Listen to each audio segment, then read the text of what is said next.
What's going on, YouTube? Welcome back to CBModelworks. So we had some fun doing those Bandai kits, but time to get back to doing what we're normally good at, which is building cars.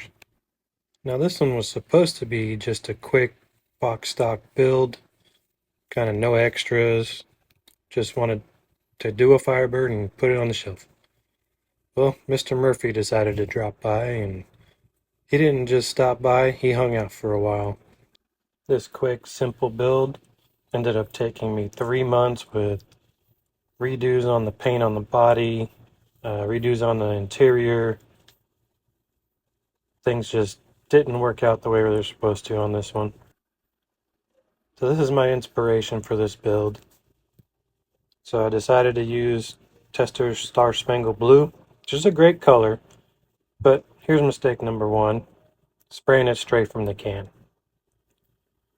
Now anybody that's used Tester's paint knows this stuff sprays heavy to begin with.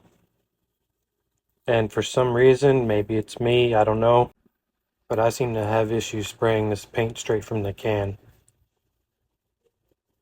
So all's going well. We get the first coat on and it's looking good.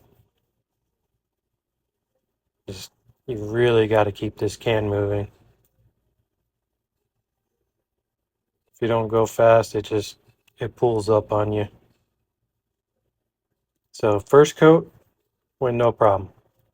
We get onto the second coat. You can see it's looking pretty good so far, and that's only one coat.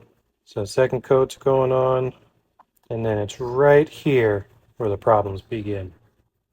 I don't know if it was the aerosol in the paint or what, but I ended up getting a bunch of bubbles on that front bumper. So I sanded it down, repainted it, and it looked really good, so I decided to go over the side, and then the entire side bubbled up. So it got stripped down. So after much sanding and body work and bad words being said, I decided to decant it and spray it through the airbrush. I do like this paint, but I will never again spray it straight from the can. I've had that same issue before with the clear coat when I've sprayed it straight from the can. If you go back and watch the Green Eclipse from Fast and Furious, I had the issue on that one with the bubbles. So I will continue to use the paint, but yeah, definitely not going straight from the can anymore. This paint will always be decanted. And you can see this is unthinned, just straight from the can, decanted, let it sit overnight, and then airbrushing, and it goes on great. So this is definitely how I'm going to do it from now on. Now the interior on this car, I didn't get any on camera, and I'm kind of glad because it wasn't my best work. That's where Mr. Murphy stuck his head around again. So I got the dash painted, and then when I went to do the details and stuff, pretty much I went outside the lines like a 3-year-old in a coloring book. Somehow the center console armrest got some stuff in it, so it looks like it's got some bubbles. Pretty much just, if it could go wrong, it was going wrong on this one. And I'm just kind of glad it's done. These are some of my favorite cars, these 3rd gen Firebirds. I really wanted this one to turn out nice. I think it turned out pretty decent. But I definitely want to redo this one later on. Just these kits are not necessarily getting harder to find, just harder to find at a decent price. So here we are. I think this is a couple weeks later. I've had so little time to work on anything. There's just a few little decals to go on, not much at all. But we actually got a halfway decent paint job. I polished it as much as I dared. I did end up with some dust spots in it, but it's just gonna have to be there. Gonna have to live with it because I did not want to sand on this thing. My luck, the way this build has been going, I would sand through on a low spot and then have to repaint it again. I did not want to deal with that on this one. So decals on this one, they're real simple. Just a few logos and a few turn signals and we're done. Other than the issues that I had, this decal here ended up falling off. They are 20-year-old decals, so not a big deal. It's actually a pretty decent kit. Everything did fit together nicely. Now the engine bay, it looked horrible. I could not clean that up to where the stuff was smooth. It looked so bad. I basically just built the bottom half of the engine, put it in there, and I glued the hood on. So it definitely, half of a curbside kit, basically. So I think this is the last body decal here. And then the tire decals didn't come with this set, and I can't remember the seller. I'll throw his name up on the screen. Got him off eBay. It was like, with shipping, it was like $10. And you get enough to do 4 sets of tires. They're power slide decals. They work great and they look great. So you'll see here in just a second. They definitely completed the look because this car needs to have white letter tires on it. There you go. I did go over it with some, I think it's some old Model Master acrylic flat clear. And then it blended everything together.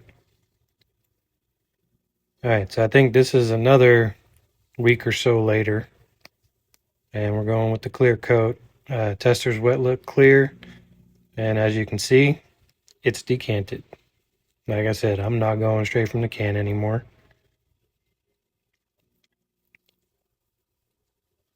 And I'm used to spraying this stuff because I use it on pretty much every build. I have been trying a new kind of spraying technique, I guess.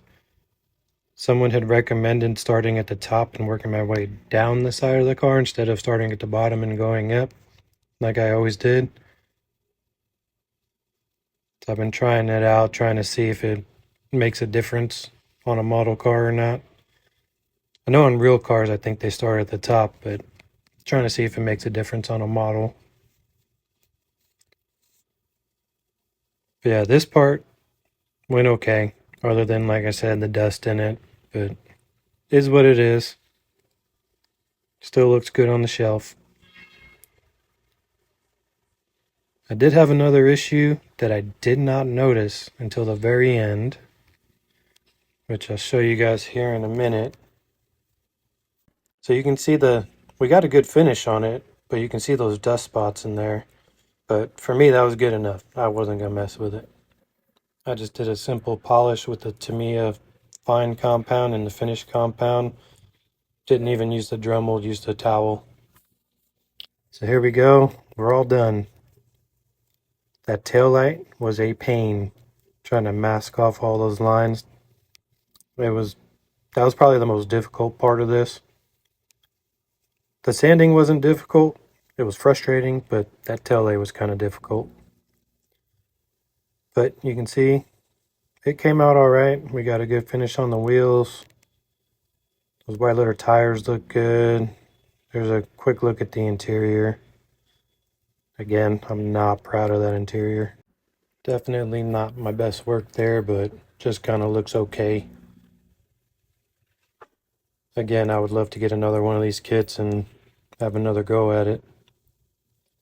So the other issue I was saying is with this back window, I guess the body was just slightly warped enough that I didn't notice, and I had to make a choice. I could either get it flush on top or have a gap.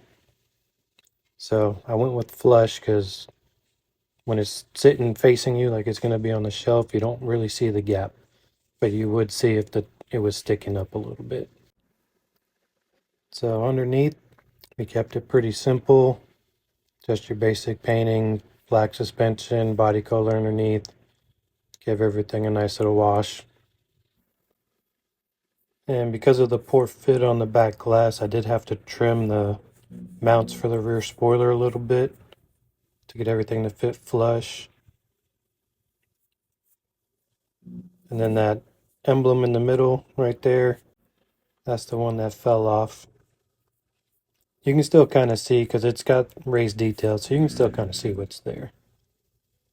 But yeah, so this is it. I'm still happy with it. I was hoping it would come out better, but we'll try again on another one. So I'm going to leave you with a few pictures. Hit that like and subscribe button, and we'll catch you guys in the next video.